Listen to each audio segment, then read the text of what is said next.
ఓవైపు విపరీతమైన ఎండలు, మరోవైపు ఎన్నికల వేడి వెరసి ఏప్రిల్లో థియేటర్లకు జనాలను రాకుండా చేశాయి. మార్చి నెలాఖరులో వచ్చిన టిల్లు స్క్వేర్కు మంచి టాక్ రావడంతో పాటు ఓపెనింగ్స్ బాగా వచ్చాయి. దాంతో వేసవి సీజన్కి ఆ సినిమా శుభారంభాన్ని పలికిందని అంతా భావించారు. కానీ ఏప్రిల్లో వచ్చిన ఏ ఒక్క సినిమా కూడా సరైన విజయాన్ని నమోదు చేసుకోలేకపోయింది. ఈ నెలలో 15 స్ట్రైట్ సినిమాలు, 8 డబ్బింగ్ చిత్రాలు కలిపి మొత్తం 23 చిత్రాలు జనం ముందుకు వచ్చాయి. ఏప్రిల్ 5న వచ్చిన విజయ్ దేవరకొండ ఫ్యామిలీ స్టార్ పై చాలా మంది ఆశలు పెట్టుకున్నారు. విజయ్ దేవరకొండ దర్శకుడు పరశురాం కాంబినేషన్లో వచ్చిన గీతా గోవిందం ఘన విజయం సాధించడంతో ఈ కాంబో ఖాతాలో మరో విజయం పడుతుందని అనుకున్నారు. అలానే దిల్ రాజు ప్రొడక్షన్ నుండి వస్తున్న సినిమా కాబట్టి మినిమం గ్యారంటీ ఉంటుందని భావించారు. కానీ వారి ఆశలు అడియాసలయ్యాయి.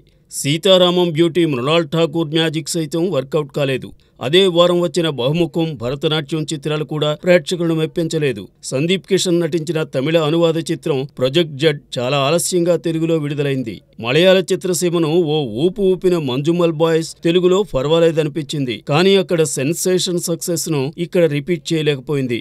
ఏప్రిల్ సెకండ్ వీక్ లో అంజలి నటించిన 50వ చిత్రం గీతాంజలి మళ్లీ వచ్చింది, విడుదలైంది. 10 ఏళ్ల క్రితం వచ్చిన గీతాంజలికి ఇది సీక్వెల్. బట్ బలహీనమైన కథనాల కారణంగా ఈ చిత్రం ప్రేక్షకుడు మెప్పించలేకపోయింది. అదే వారాంతంలో శ్రీరంగనీతులు, మెర్సీ కిల్లింగ్, రౌద్ర రూపాయ నమఃతో పాటు తమిళ అనువాద చిత్రాలు లవ్ గురు, డియర్ విడుదలయ్యాయి. విశేషమేమంటే ఈ 2 సినిమాల్లో హీరోలుగా నటించిన విజయ్ ఆంటోనీ, జీవి ప్రకాష్ బేసికల్ గా మ్యూజిక్ డైరెక్టర్స్. ఇందులో లవ్ గురు పర్వాలేదనిపించిన స్నోరింగ్ కథాంశంతో వచ్చిన డియర్ అడ్రస్ లేకుండా వెళ్లిపోయింది. థర్డ్ వీకెండ్ లో డబ్బింగ్ తో కలిసి 7 సినిమాలు విడుదలయ్యాయి. పారిజాత పర్వం, తెప్ప సముద్రం 2 చిత్రాల్లోనూ చైతన్యరావు కీలక పాత్రలు పోషించాడు. సత్యం రాజేష్ టెనెంట్ తో హీరోగా నటించాడు. వీటితో పాటు మార్కెట్ మహాలక్ష్మి, శరపంజరం చిత్రాలు విడుదలయ్యాయి. Hindi dubbing movie love you Shankara, Kannada అనువాద చిత్రం మారణాయుధం కూడా వచ్చాయి. ఏవీ ప్రేక్షకులను అలరించలేదు.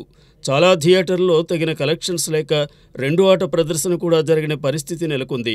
ఏప్రిల్ చివరి వారంలో కొంచెం హట్కే, రుద్రాక్షపురం, మల్లెమొగ్గ సినిమాలతో పాటు తమిళ అనువాద చిత్రాలు విశాల్ రత్నం, డిమాంటో కాలనీ విడుదలయ్యాయి. ఇందులో చెప్పుకోదగ్గ విజయాన్ని సాధించిన మూవీ ఒక్కటీ లేదు.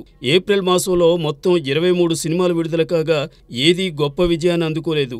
ఓవరాల్గా నిర్మాతలకు విజయం అనేది ఎండమావైంది. మే నెలలో వచ్చే సినిమాలైనా ఆడియన్స్ను మెప్పిస్తాయేమో చూద్దాం.